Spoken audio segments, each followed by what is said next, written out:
बिस्मिल्लाहिर्रहमानिर्रहीम। अस्सलाम वालेकुम।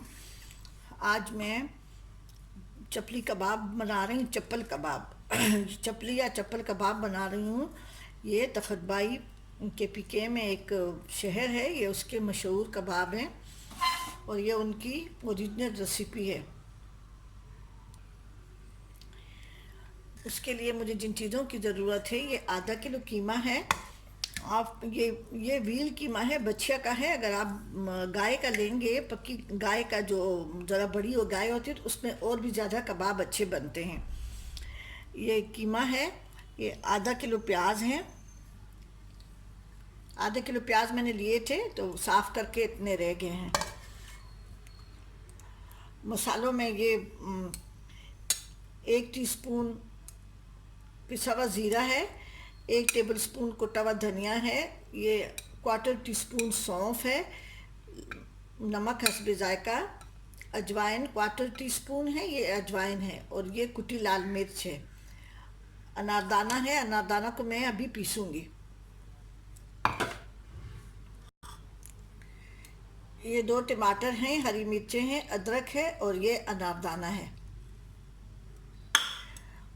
अभी गोश्त में मैं सब चीज़ें मिला के पीस रही हूँ।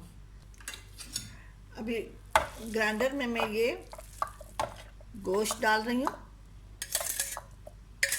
ये कीमा,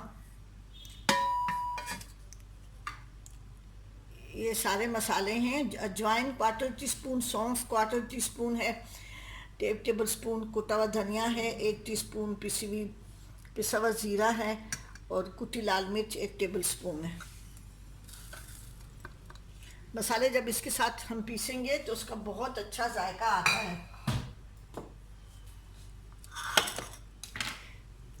ये हरी मिर्च है,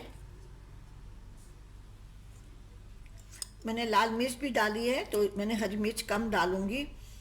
और ये साथ में अदरक है और ये अनारदाना है। टमाटर बाद में डालूंगी मैं। टमाटर अभी डालूंगी तो फिर ये पिसे वो पानी पानी हो जाएगा। ये आधे प्याज मैं इसमें डाल लेती हूँ। मैंने इसमें आधे प्याज डाल दिए हैं। इसमें नमक भी है। सारे मसाले डाल के मैं पीसूँगी और पीस के फिर इसको 1 घंटे के लिए पहले उसको अच्छी तरह से हाथों से अच्छी तरह से मसल लूँगी और उसके बाद से इसको मैं ढक के फ्रिज में रखूँगी। फिर आगे टमाटर और गंदम का आटा, मकई का आटा और ये मीठा सोडा है, ये मैं लास्ट में डालूँगी, आटे के साथ डालूँगी, अभी नहीं डालूँगी। ठीक है जी, मैं इसको पीस रही हूँ।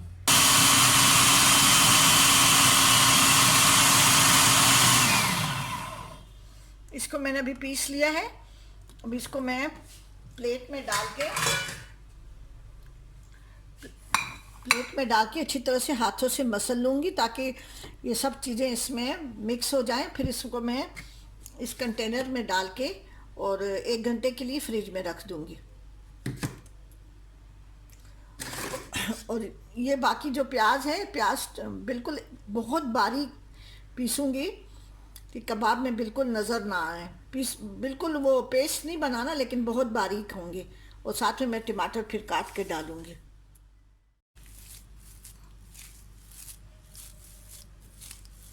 इसको मैं अच्छी तरह से मसल रही हूँ। आप जब कीमा लाएं तो उसको छलनी में रखें। इसमें पानी बिल्कुल नहीं होना चाहिए। इसमें मैं मकई का आटा, गंदम का आटा थोड़ा सा, एक अंडा आप ऑमलेट बना के भी डाल सकते हैं और कच्चा अंडा भी डाल सकते हैं। मैं ऑमलेट बना के डालूँगी। एक कबाब बना के देखूँगी। ऑमलेट तो बाद में मिलाते हैं, जब कबाब बना लेते हैं, एक एक कबाब बनाते हैं तो उसके हाथ में ऑमलेट लेके करते हैं। लेकिन अगर एक कबाब बना के देख लें, अगर नहीं बन रहे तो फिर आप अंडा डाल सकते हैं। कीमे तक भी होता है ना। इसके लिए बहुत बारीक कीमा होना चाहिए, 3-4 दफ़ा। ठीक है जी।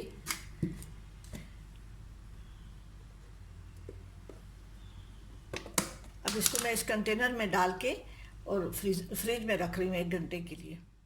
ये कीमा मैंने आपके सामने पीसा था, उसमें मसाले वगैरह डाले थे। अगर आपके लिए मिर्चें कम हैं तो आप मिर्चें और नमक और भी डाल सकते हैं। कीमा बहुत बारीक होना चाहिए। आप जहाँ से भी लाते हैं मशीन वाले से तो 2-3 दफ़ा कीमा निकलवा लें मशीन से। और अगर आपके अगर घर में मशीन है तो उससे भी आप मसालों के साथ पीस सकते हैं, या वैसे भी आप मसाले डाल सकते हैं। ये 10 अदद वो थे मेथी दाना था। उसको मैंने 1 टेबल स्पून पानी गरम करके, सिर्फ गरम किया, उसमें मैंने ये रखा था। तो ये पानी मैं डाल रही हूँ, बस सिर्फ 1 टेबल स्पून इसका थोड़ा सा पानी डालना है। ये बहुत स्ट्रॉन्ग इसकी स्मेल होती है। वो आधी प्याज मैंने पीस ली थी और आधी प्याज मैंने इस तरह से एक बहुत बारीक चॉप करनी है। अगर आप लोगों ने चपली कबाब खाए हो तो आपको अंदाज़ा होगा कि उसके अंदर से खाते वक्त थोड़ा सा मीठा मीठा टेस्ट आता है, तो उसमें वो प्याज होती है। ये मीठा सोडा है, ये 1/2 टीस्पून है। इससे कबाब थोड़े से फूले फूले हुए होते हैं। ये 2 टमाटर जो मैंने आपको दिखाए थे, तो मैंने एक काट लिया है। मैं आपके सामने एक काटूंगी कि उसको किस तरह से काटना है। इस तरह से जैसे 2 हिस्से कर दिया ना टमाटर, और ज़रा नरम अच्छे वाले और लाल सुर्ख टमाटर हों, ख़राब ना हो, नरम हो, थोड़े से हल्के से, थोड़े से ज़्यादा। जैसे हम लोग सलाद में काटते हैं ना, वो थोड़े सख्त होते हैं, तो थोड़े से हल्के से नरम हो।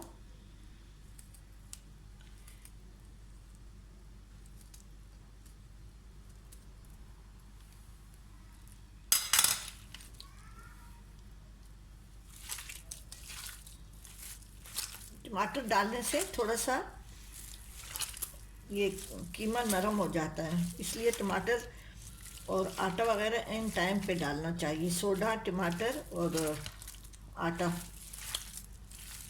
और कीमे को तो इसलिए पहले से रखते हैं कि ताकि उसमें अच्छा सा मसाला आ जाए, जायका, ताकि हमारे कबाब अच्छे बने।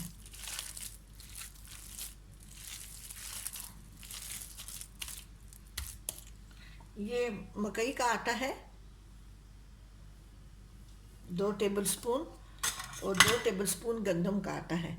आप सिर्फ मकई का आटा भी डाल सकते हैं, और अगर आपके पास मकई और वो का आटा नहीं है तो आप इसमें बेसन भी भून के डाल सकते हैं, कच्ची बेसन ना डालें। अब इसको अच्छी तरह से मिक्स करके मैं इसमें अंडा मिलाऊंगी। अब इसमें मैं अंडा मिला रही हूँ।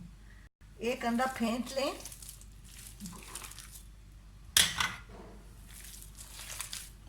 थोड़ा थोड़ा डालें, आटा ज़्यादा नरम ना हो जाए। हाँ, बस इसमें एक अंडा फेंट ले, मैंने आधा डाल दिया है और आधा नहीं डाला।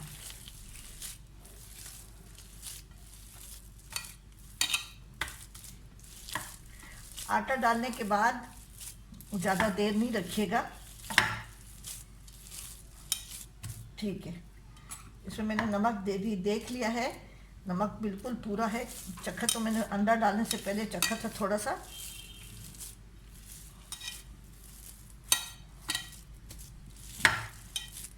अब मैं कबाब बनाने की तैयारी कर रही हूँ, तलने की। अभी मैंने फ्राई पैन रखा हुआ है, उसमें मैं ये मेरे पास ये बकरे की चर्बी मैं पिघला के रखती हूँ, ये चपली कबाब के लिए। और हमारे KPK की कुछ डिशेस में ये डलती है चर्बी, गाय की हो या बकरे की। मैं बकरे की चर्बी को या तो चर्बी डालती हूँ या उसको पिघला के उसका ये घी निकाल देती हूँ। ये वो है, वो 3 टेबल स्पून मैंने डाला है, और बाकी मैं तेल डालूँगी। अगर आप ये चर्बी नहीं डालना चाहते तो आप इसमें तेल और घी मिक्स करके डालें। अब ये आधा अंडा जो पड़ा हुआ था उसका मैंने ऑमलेट बनाया है, ये मैं अंडे के साथ शामिल करूँगी।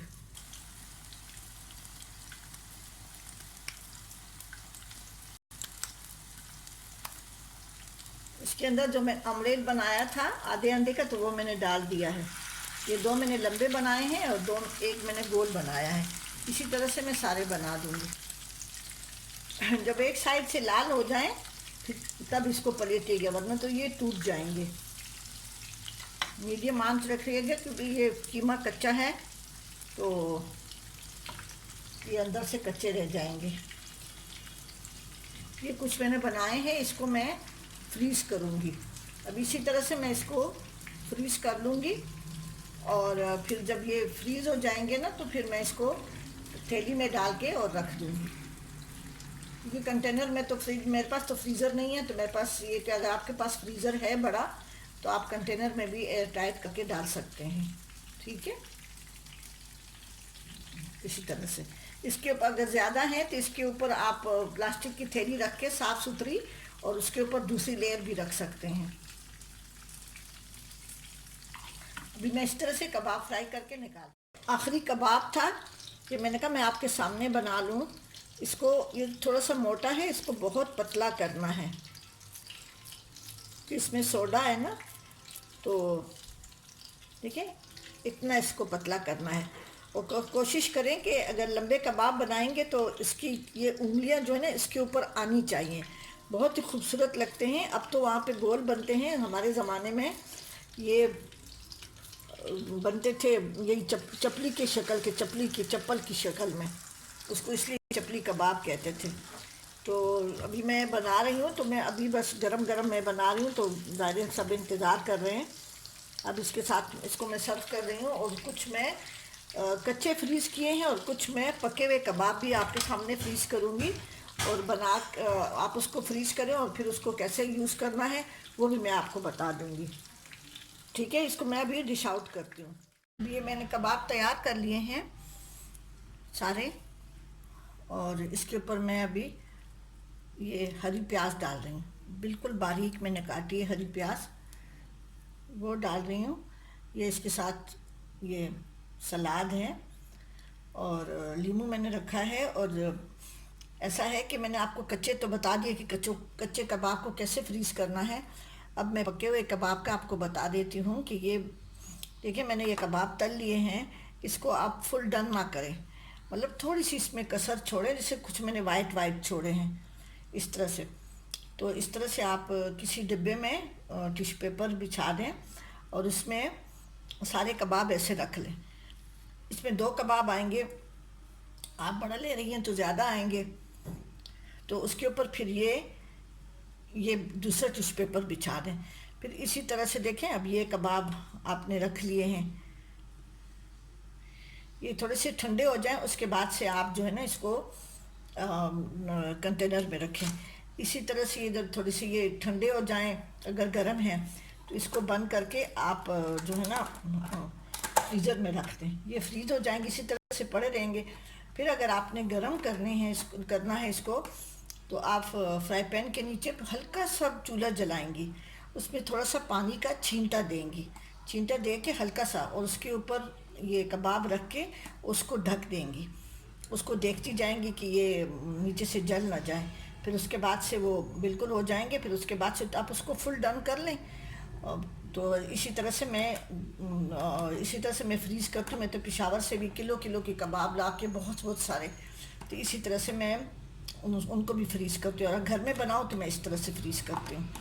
ठीक है जी, आप ज़रूर बनाएं और मेरे चैनल जायका KPK को ज़रूर सब्सक्राइब करें, और कमेंट्स करना ना भूलें, ज़रूर कमेंट्स करें, और अपनी दुआओं में याद रखें। इसी तरह से कल भी मैं इंशाल्लाह ताला ज़िंदगी बखैर कल KPK की एक मैं पूरी डिश बनाऊँगी एक। ये पूरा हफ़्ता या 10 दिन, जितने दिन भी मुझे जितनी भी रेसिपीज़ याद हैं मैं KPK की डिशेस बना रही हूँ। और आप ज़रूर ट्राई करें और मेरे चैनल को ज़रूर सब्सक्राइब करें और कमेंट्स करना ना भूलें। ठीक है जी, अपनी दुआओं में याद रखें। अल्लाह हाफिज़।